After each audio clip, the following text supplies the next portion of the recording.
People say heartbreak is emotional pain, but neuroscience tells a different story. Your brain treats a breakup the same way it treats physical injury, chemical withdrawal, and identity loss, all at the same time. That's why it hits so hard. That's why it feels like something inside you is dying, because in a way, it is. The addiction model of love. Love is not just emotion, it is biochemistry. Every message, every touch, every shared moment trigger small, repeated dopamine spikes. The exact same pattern is seen in nicotine reinforcement cycles. Your brain learns this person equals reward. Just like a smoker learns this cigarette equals relief. When a breakup happens, that reward system collapses instantly. Your brain goes into dopamine withdrawal, the same neural pattern seen when smokers quit overnight. That is why you crave them, not emotionally, chemically. Why it feels like physical pain. Harvard brain imaging studies show that heartbreak activates the dorsal anterior cingulate cortex, the same region that responds to physical pain. That tightness in your chest, that hollow feeling in your stomach, these aren't poetic metaphors. They're actual pain signals. Your brain literally thinks, something has been ripped out of me, and in a way, it has. Emotional chaos and the shutdown of logic. When you lose someone you're attached to, your amygdala, the fear center, goes into full survival mode.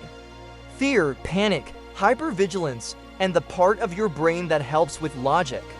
Decisions, self-control, the prefrontal cortex temporarily shuts down. That's why people text their ex at 2 a.m., stop their social media, make emotional decisions, regret everything the next morning. Your brain isn't weak, it is overwhelmed. The identity collapse. Here's the part almost nobody understands. Your brain didn't just lose a person. It lost a structure when you form a long-term bond. Your brain rewires your identity around them.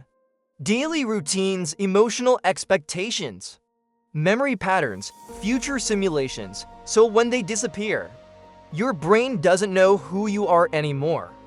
To explain this, imagine a metaphorical story. Story the room that was rearranged. Imagine your mind is a room, and for months or years, someone moved the furniture around.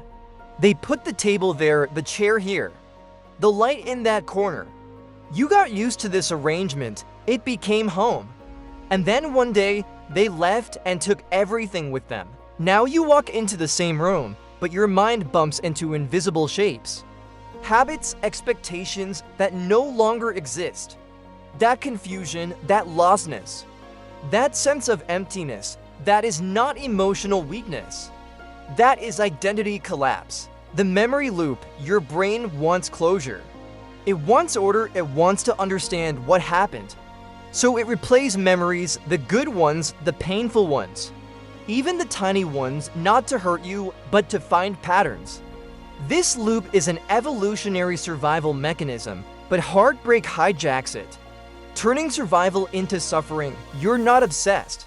Your brain is trying to rebuild meaning.